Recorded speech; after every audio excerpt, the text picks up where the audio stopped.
Witcher 3 Wild Hunt is an open-world action role-playing video game developed by CD Projekt Red. Announced in February 2013, it was released worldwide for Microsoft Windows, PlayStation 4, and Xbox One on 19th of May 2015. The game is the third in the series, preceded by The Witcher and The Witcher 2 Assassins of Kings, which are based on the series of fantasy novels by Polish author Andrzej Sapkowski. Played in a third-person perspective, players control protagonist Geralt of Rivia, a monster hunter known as a Witcher, who sets out on a long journey to find his lover and his adopted daughter, who are on the run from a group known as the Wild Hunt. In the game, players battle against the world's many dangers using swords and magic while interacting with non-player characters and completing side quests and main missions to progress through the story. The game was met with critical acclaim, with critics praising its narrative, world design, combat, and visuals, and was a financial success, selling over 6 million copies in 6 million weeks. The game won multiple Game of the Year awards from various gaming publications, not Giant Bomb, critics, and award events, and 2 critically successful expansion packs were released for the game, titled Hearts of Stone and Blood and Wine, and Hearts and Stone and Blood and Blood of and Wine of Blood of Stone. The story of The Witcher is great, mate. In my 8 hours of playing the game, I can definitely tell it's going to be a blast. Slaying the Griffin was fun, if not inspiring. The writers of CD Projekt Red did an excellent job with this metaphor. Geralt isn't slaying a material beast as much as he is slaying his inner demons.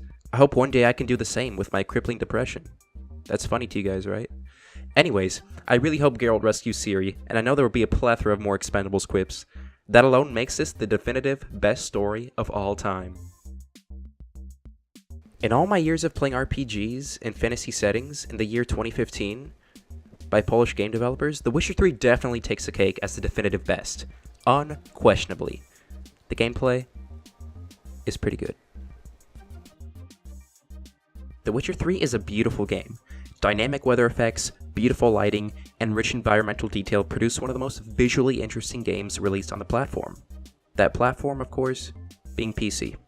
I play the game on my SLI system decked out with 2 GTX 1080s, an Intel i7 processor, and a triple 144Hz 4K monitor setup.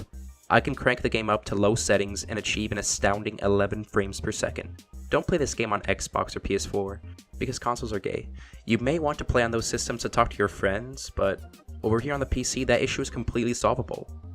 None of us have friends. Part of what makes the game so great is the developer's fascination with detailed sound design. Hearing Roach's hooves rustle through the leaves as we gallop onto another shitty side quest really brings the game to life. Every time Geralt speaks, with a bass boost on his voice rivaling that of ear rape memes on the internet, I have to physically restrain myself from fist pumping in my gaming chair. His Expendables level quips are badass, rivaling the great Duke Nukem. I've woken up my parents several times in pure euphoria hearing him banter with kings, merchants, and women who he will definitely later fuck. I want to be you, Geralt. Please. Well, there you have it, folks. A pile of trash. For all fans of the game, don't worry. It's only the second worst thing that Poland should have stopped. Oh, wait. Hello? Say good things about The Witcher. What's that? You're gonna You're gonna take the video down if I don't... What? Say good things about The Witcher right now. Okay. Well, there you have it, folks. 2015's finest. The Witcher 3 is one of the most beautifully crafted games of all time. It'll definitely get your money's worth in it. No doubt this game sits pretty at number 1 on my top 10 best games of 2015 list. Okay, I did it. Just please let my family go.